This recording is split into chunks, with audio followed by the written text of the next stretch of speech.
The end of an era.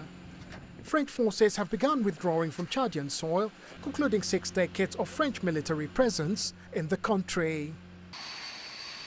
A day after Chad ended its defense agreement on November 28th, Senegal also called on France to shut down all its military bases and withdraw its troops.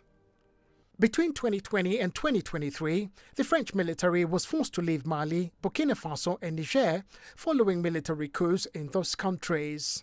Besides Senegal, the only other African countries hosting French military bases are Côte d'Ivoire, Gabon and Djibouti. Experts say the current drive is about states' sovereignty. The perception among most people in West African Francophone countries is the fact that critical decisions about state building, about national progress, about economic development, political development have to be made and backed up by France before they can exercise their own sovereignty. And they consider the fact that the military establishment of France is still operating within their land. That kick them out is the first point to make a point to France that we really want to demand our full independence after 60 years. French President Emmanuel Macron seems to have taken note of the changing tide.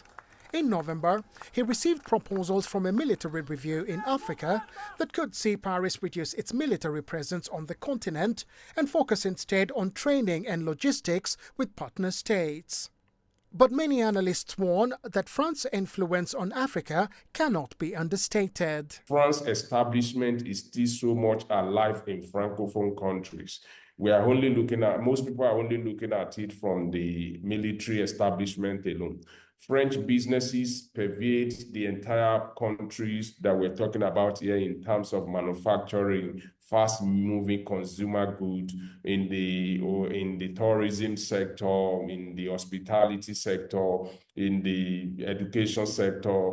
So, as Paris is forced to seek new engagement with Africa, experts insist it must engage African countries as equals in a win-win partnership.